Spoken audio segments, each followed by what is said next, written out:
الحمد لله وكفى والصلاة والسلام على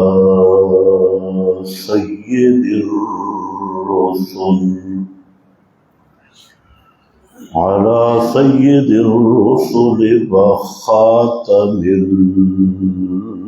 الأنبياء.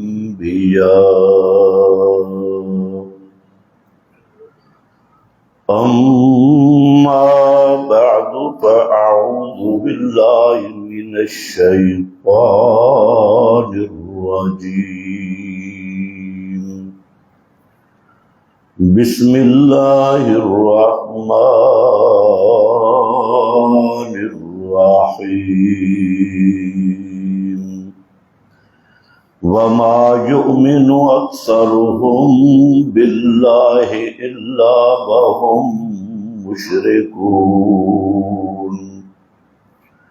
سبحان ربك رب العزة عما يصفون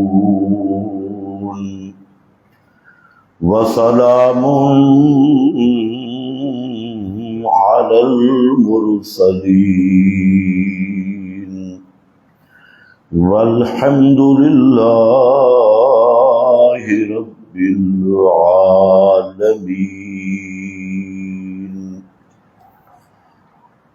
انتہائی قابل قدر بزرگوں اور بھائیوں،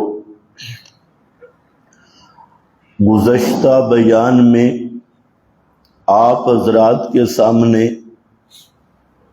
ذکر کیا تھا کہ دو چیزیں مقصد زندگی ہیں اور مقصود ہیں. ایک ایمان اور دوسرا صرف ایمان نہیں، ایمان کے ساتھ شرط ہے ایمان خالص کی. جس آدمی کو خالص ایمان نصیب ہو گیا تو وہ زندگی کا مقصد پا گیا اور ساری سعادتیں جمع کر گیا. اس پر میں نے آپ کے سامنے دو قسم کی آیات پڑھی تھی. ایک وہ آیات جن میں عمل صالح کے لیے ایمان کو شرط قرار دیا گیا، اور قرآن کریم نے کئی مقامات پر شرط ذکر کی کہ عمل صالح اور نیک عمل تب قابل قبول ہوگا کہ پہلے ایمان موجود ہو. ایمان کے بغیر عمل صالح قبول نہیں ہوگا اور عمل صالح بھی نہیں بنے گا. اس پر قرآن مقدس نے کئی عنوانات کی تعبیر میں روشنی ڈالی، جن میں ایک عنوان آپ کے سامنے بیان ہوا تھا کہ اللہ رب العزت نے فرمایا من عامل صالحا، جو آدمی نیک عمل کرے تو اس کے لیے ایک خاص شرط ذکر کی، بہوبا مومنون. ہوبا مومنون علماء جانتے ہیں کہ بہوبا مومنون یہ جملہ حالیہ ہے، اور جملہ حالیہ یہ شرط کی جگہ پہ آتا ہے. تو من عامل صالحا، جس نے عمل کیے نیک، بشرطے کہ وہ مومن ہو. یہ شرط ہے کہ ایمان ہو. تو آگے اس کے لیے پھر اجر کا ذکر کیا، مختلف عنوانات ذکر کر کے کبھی سعی کو مشکور کہا، کبھی اس کے بارے میں ذکر کیا حیات طیبہ کا نتیجہ کہ اسے خوبصورت زندگی اللہ عطا کرے گا، کبھی اس کے عمل کے مقبول ہونے کا حکم لگایا، لیکن شرط لگائی بہوبا مؤمنون، ایمان شرط ہے۔ پھر دوسری آپ کے سامنے میں نے آیات پڑھی تھی کہ صرف ایمان نہیں، ایمان کے لیے اللہ نے پھر ایک اور شرط لگائی، عمل صالح کے لیے ایمان شرط، اور ایمان کے لیے ایک اور شرط بڑھا دی، لم یلبسوا ایمانہم بظلم، فرمایا ایمان کھرا ہو اور خالص ہو، اس میں ملاوٹ نہ ہو۔ لم یلبسوا ایمانہم بظلم، کہ ایمان لائے اور اپنے ایمان کے ساتھ ملاوٹ نہیں کی۔ یہ جو یلبسوا کا لفظ ہے اس میں بڑے راز ہیں۔ ملاوٹ نہیں کی، گڑبڑ نہیں کی، کیونکہ ایک پارٹی تھی انہوں نے ایمان میں بھی گڑبڑ کی اور ایمان کے بیان میں بھی گڑبڑ کی۔ ان کو اللہ نے تنبیہ کی، لا تلبسوا الحق بالباطل وتکتموا الحق وانتم تعلمون، مولویوں کی باتیں، وانتم تعلمون، اور حق کیا ہے؟ ایمان ہے۔ فرمایا لا تلبسوا الحق بالباطل، حق کو باطل کے ساتھ گڑبڑ نہ کرو، رلاؤ ملاؤ نہیں، رلا ملا نہ رکھو۔ سانپ بھی مر جائے تو لاٹھی بھی بچ جائے، شہد دین دیا کوئی مردہ ہوئے تے زہر ضرور دینی ہے، شہد کھلائے کوئی مرتا ہو تو زہر ضرور دینی ہے۔ تو یہ ایک ذہن تھا مولوی طبقہ کا، اور وہ کیا کرتے؟ اللہ نے ان مولویوں کا سب سے بڑا ظلم جو بیان کیا اور سب سے بڑا جرم وہ یہ بیان کیا کہ یہ ایسے ظالم ملا ہیں کہ یکتمون ما انزلنا من البینات والہدی من بعد ما بیناہ للناس، یہ ایسا مجرم طبقہ ہے کہ میری آیات، اور آیات بھی قطعی الدلالت اور صریح الدلالت، واضح واضح معنی والی، صاف اور روشن معنی جن آیات کے، ان کا مسئلہ چھپا کر بیٹھی ہے۔ یکتمون ما انزلنا من البینات، صاف صاف مسئلے وہ بیان نہیں کرتے، اور کیا کہتے ہیں یہ مولویوں کے مسائل ہیں، یہ بڑے لوگوں کے مسائل ہیں۔ میں من بعد ما بیناہ للناس، ہم نے تو ان کو تمام لوگوں کے لیے بیان کیا، بیناہ للناس، اور یہ چھپا کے بیٹھے ہیں، اور پھر چھپانے کے ساتھ اس کا ایک شعبہ تلبیس گڑبڑ کرنا، پتہ شتہ نہ چلے حق کیا ہے، باطل کیا ہے، ایمان کیا ہے، کفر کیا ہے، بکرا کیا ہے، خنزیر کیا ہے، ونڈ نہیں کرنا۔ پنڈی میں حضرت شیخ القرآن رحمت اللہ علیہ، شاید پہلے بھی میں نے سنایا ہو، اپنے دورے میں فرماتی ہیں کہ میں قلعہ والی مسجد جو راجہ بازار میں ہے اس میں آیا، شروع تھا، اور وہاں سے ابتدا کی، تو فرماتے ہیں کہ میں ذہن میں یہ تھا کہ نئے لوگ ہیں، ان کو ذرا قریب کیا جائے، اور قریب کر کے پھر ان کو مسئلہ سمجھایا جائے۔ تو حضرت مولانا حسین علی مجدد وقت وہ پنڈی گھیب تشریف لائے، اور انہیں کسی نے شکایت کی کہ غلام اللہ خان بھی مسئلہ چھپا رہا ہے۔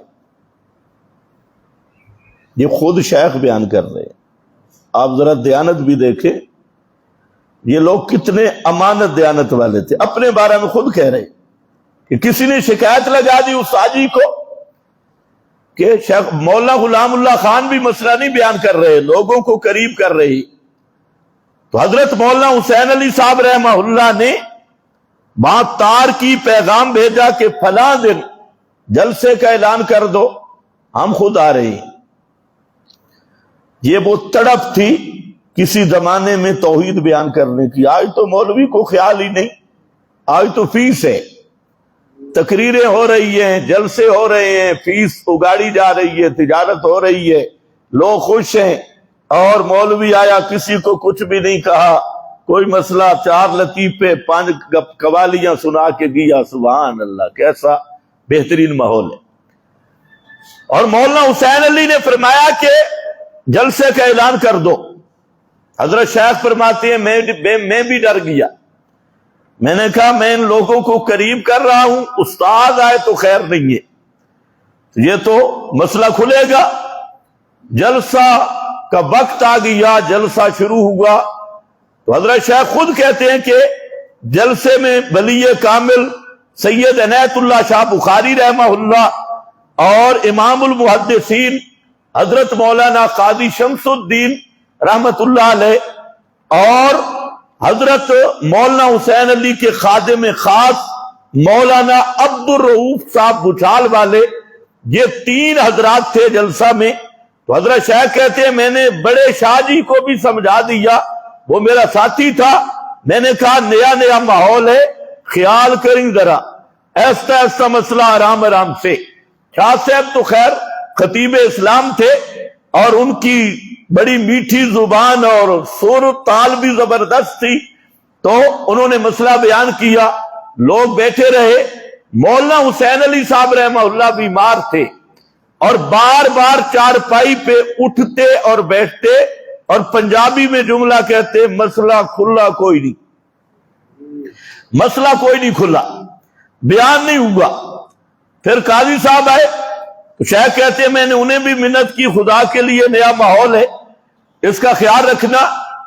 تو قاضی صاحب آئے تو قاضی صاحب نے بھی بیان کیا، لوگ سنتے رہے، اور مولانا حسین علی صاحب رحمہ اللہ چارپائی پہ کبھی اٹھتے کبھی بیٹھتے، بیمار تھے اور کہتے مسئلہ نہیں کھلا، مسئلہ نہیں بیان ہوا، بار بار یہ کہتے۔ تو قاضی صاحب ابھی تقریر کر رہے تھے کہ شیخ نے مولانا عبد الرؤوف صاحب کو کہا، بچھال والوں کو، کہ اٹھو عبد الرؤوف، اللہ راضی تھی ہوئی مسئلہ کھول دے، مسئلہ کھول کے بیان کر۔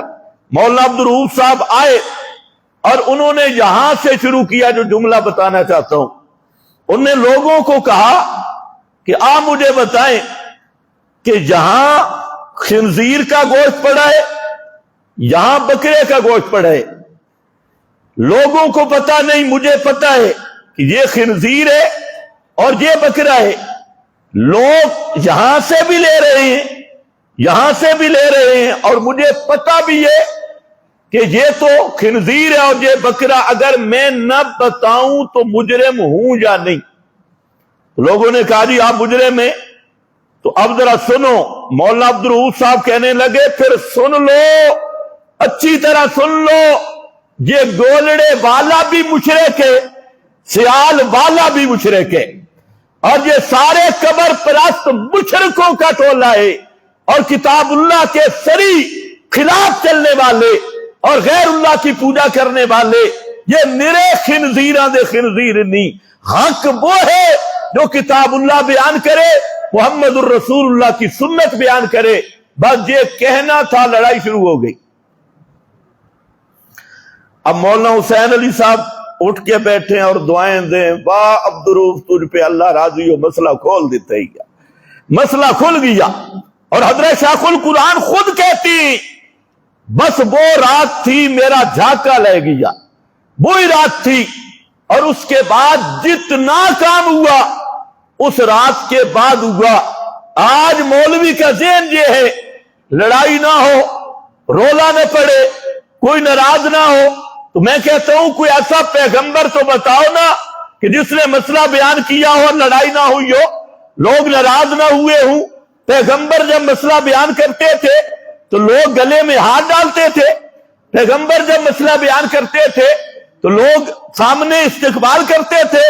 وہ تو پہلی تقریر نبی کی ہوتی، اذا ہم فریقان یختصمون، وہاں لڑائیاں شروع ہو جاتی، اور یہ صلح کلی بن کے جی کہنا کسی کو کچھ نہیں، مسئلہ یوں بیان کرو، نہ مسئلے کی الف پتہ چلے نہ یا پتہ چلے، تو یہ ہے تلبیس الحق کے بالباطل، اور یہ پرانے مولوی یہودیوں کا یہ طریق تھا۔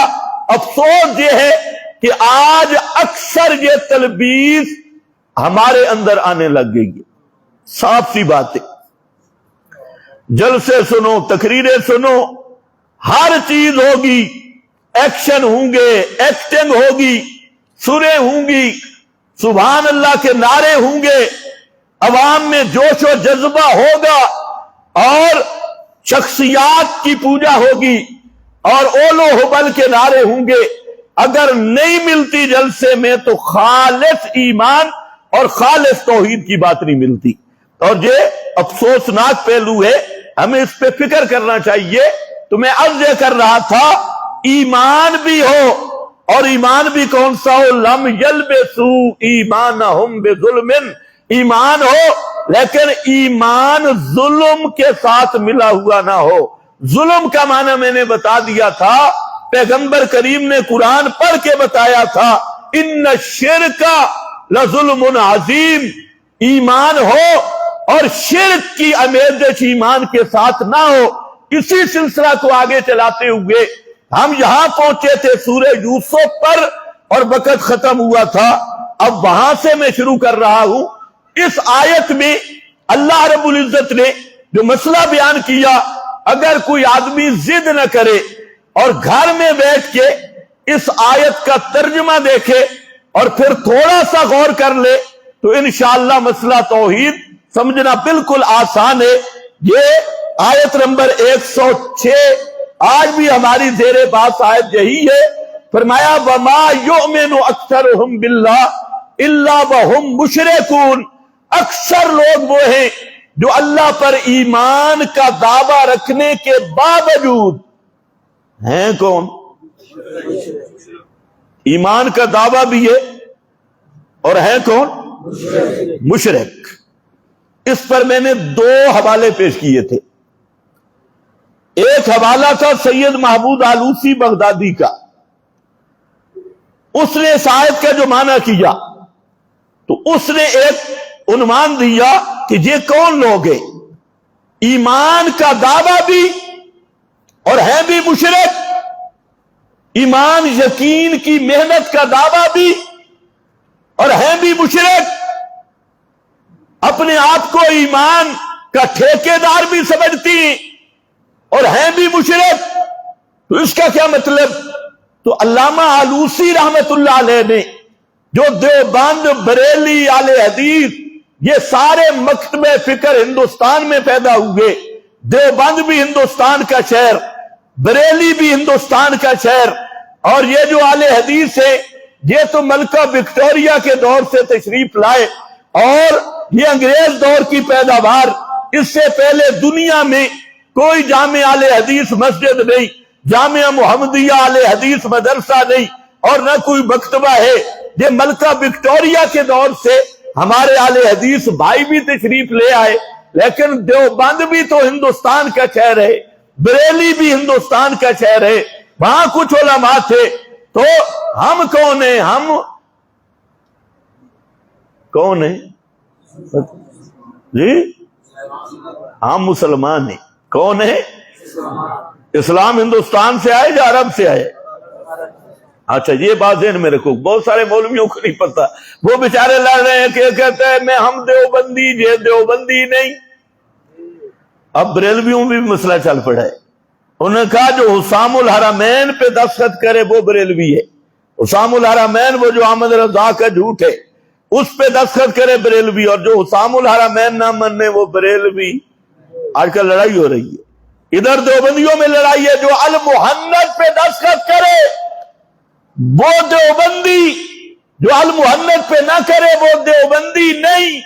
وہ کہتے ہیں حسام الحرمین پہ دستخط کرے وہ بریلوی، جو نہ کرے وہ بریلوی نہیں۔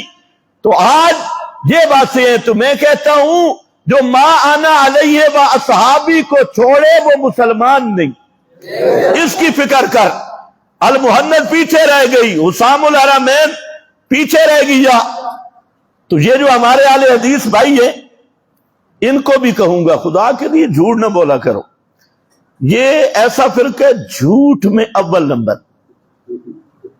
بہت جھوٹا فرقہ، ہر بات پہ جھوٹ بولتے ہیں. اگر یہ جھوٹ بولنا چھوڑ دیں اختلاف ہی ختم ہو جائے، جھوٹ اور غلوب چھوڑ دیں.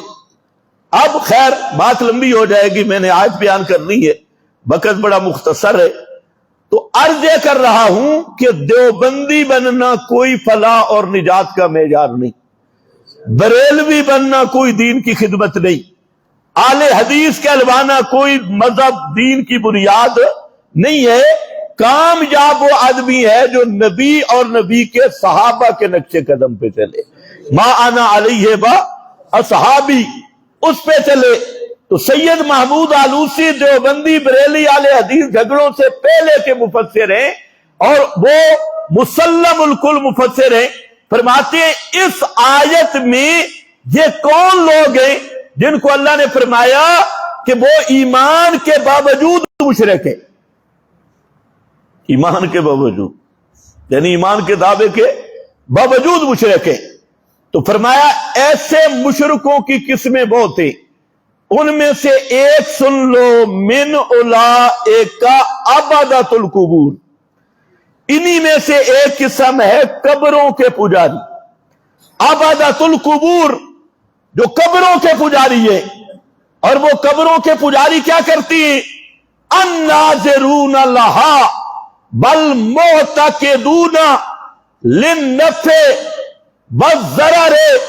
فرمایا جو قبروں پہ منت منوتی دیتی ہیں اور کہتی ہیں جی ہؤلاء شفاؤنا عند اللہ، یہ ہمارا وسیلہ ہے، یہ ہمارے کام کر دیتی ہیں یا کروا دیتی ہے نفع ضرر شفاعت کی صورت میں، ہؤلاء شفاؤنا عند اللہ کی صورت میں.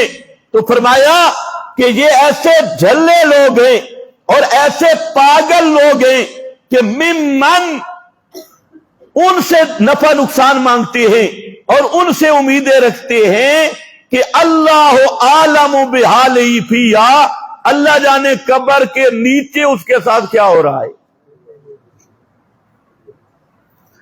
اس نے تو اوپر چادر بچھائی ہے نا، اوپر بکرے چھترے بابا میری تیرے آگے تیری، اور جو قبر کے اندر نیچے ہے اللہ عالم ما فیہا، کہ اس کا برزخ کے عالم میں حالت کیا بنی ہوئی ہے. ہو سکتا ہے وہ خود ہی عذاب میں مبتلا ہو سکتا ہے وہ خود بھی مشرک ہو اور وہ جہنم کے گڑھوں میں ہو، اور یہ اسے کہتے بابا میری تیرے آگے تھے تیری اگیرے، ہار چٹی قبر اور جنڈی کنڈی اس پہ پڑا ہے. آگے اگلا جملہ سننے والا ہے، یہ سید محمود آلوسی بغداد میں بیٹھے ہیں 12ویں صدی میں، اور یہ سلطنت عثمانیہ کا زمانہ ہے، وہاں بیٹھ کے شکوہ کرتے ہیں، کہتے ہیں وَهُمُ الْيَوْمَ أَكْثَرُ مِنَ الدُّودِ، اور یہ مشرک قبروں کے پجاری، یہ کیڑوں اور مکوڑوں سے بھی ان کی تعداد زیادہ ہے. اتنے کیڑے مکوڑے نہیں جتنے یہ مشرک ہیں. اکثرہم، اکثر ان کے مشرک، اس کا معنی کرتے اکثر من الدود، دودھ کیڑے مکوڑے، ان سے بھی زیادہ. آپ اندازہ کریں کہ اب تو 15ویں صدی ہے، یہ اپنے زمانے کی حالت پہ رو رہا ہے، یہ کیڑے مکوڑوں سے بھی بڑھ گئے. یہاں ایک ضابطہ بھی ذہن میں، جب یہ ایتیں ہم پڑھتی ہیں تو کیا کہتے ہیں جی مشرکوں والی ایتیں ہم پہ فٹ کرتی، مشرکوں والی. اب سید محمود آلوسی کی بات اس لیے میں نے کی تو ان سے پوچھو بھئی تم مشرک ہو تب تو فٹنگ ہوئی ہے، اگر تم مشرک نہ ہوتے تو فٹنگ کیوں ہوتی؟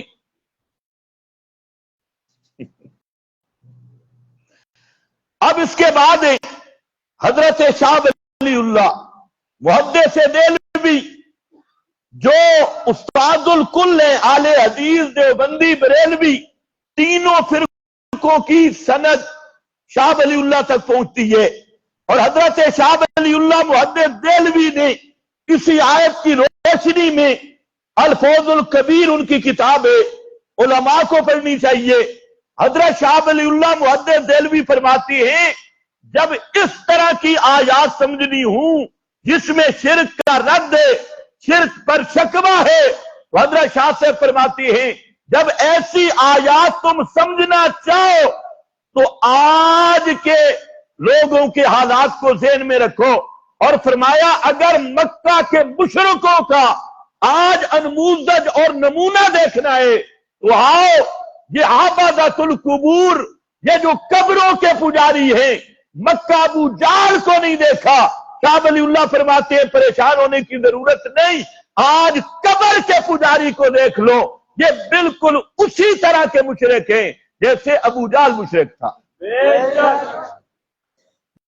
یہ میرا فتویٰ تو نہیں ہے، کس کا ہے؟ حضرت شاہ، ہاں ذرا بولتے ہو حضرت شاہ۔ کتاب کا نام الفوز الکبیر، اور حیرانگی کی بات ہے ہر مدرسے میں پڑھائی جاتی ہے، اور یہ اصول تفسیر کی کتاب ہے، یہ کراچی والے بھی پڑھتے ہیں، ملتان والے بھی، پشاور والے بھی، لاہور والے بھی، لیکن یہ پڑھا کے پھر جب مسئلہ آتا ہے تو وہی تلبیس، اور جی تشدد ہو گیا، اور جی شرک نہیں بنتا، تعبیلیں۔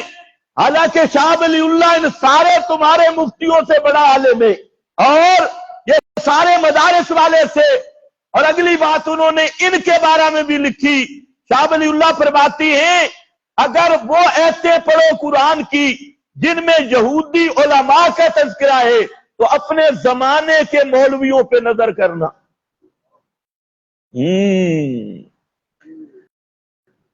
یہودی علماء کے بارے میں جو ایتیں آئیں وہ پڑھو تو کس کو دیکھنا ہے؟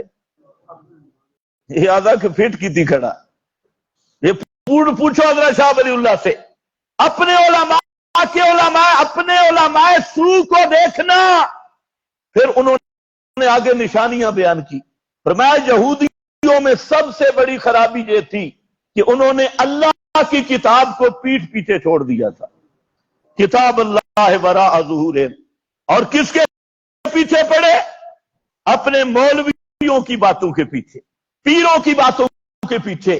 انہوں نے پیغمبر کی شریعت کو چھوڑ دیا، موضوع روایتی، ضعیف روایات، حکایات، ان کے پیچھے پڑ گئے۔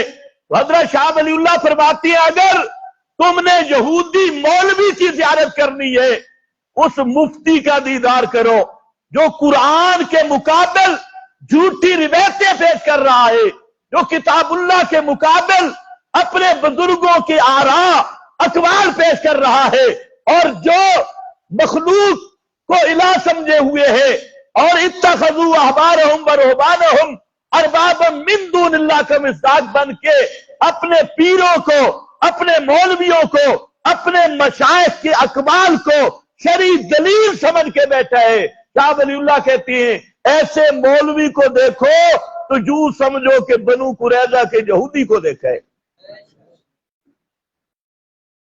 ابھی بھی میں نے تھوڑی سی نرمی کی، شاہ ولی اللہ کی عبارت اس سے بھی سخت ہے۔ یہ کون ہے؟ وما یؤمن اکثرہم۔ دوسرا حوالہ میں نے پیش کیا تھا حضرت حذیفہ کا، نبی کا صحابی جو سن چکے، انہوں نے دھاگا توڑا تھا، ہاتھ پہ دھاگا بندھا ہوا، پوچھا کس سے؟ باری کا بخار۔ فرمایا لو مت علی ھذا ما افلحت ابدا، اگر اسی حالت میں مر جاتا تو کبھی جنت کی خوشبو بھی نصیب نہ ہوتی۔ کیوں؟ آیت پڑھی وما یؤمن اکثرہم باللہ، یہی آیت مسند احمد، یہی آیت پڑھی تو معلوم ہوتا ہے یہ دھاگا باندھے ہوئے تھا، پتھر نہیں پوج رہا تھا، ایمان کے دعوے کے باوجود شرک بھی کرتے ہیں، اور یہ دھاگا باندھا ہوا۔ اسی طرح حدیث پاک میں نبی کریم علیہ السلام نے لشکر میں اعلان کیا، فرمایا کہ جاؤ اونٹوں کے گلے میں جو تعویذ دھاگے تانتے ہیں سب کو توڑ دو۔ اونٹ ملتے تھے نا مشرکوں والے بھی، مال غنیمت میں، اور مشرک اپنے جانوروں کے گلے میں لٹکاتی ہیں۔ آپ کو تو، آپ تو سادہ لوگ ہیں، کسی چیز کا پتہ نہیں ہے، بڑے بڑے گٹ ہوتی ہیں اور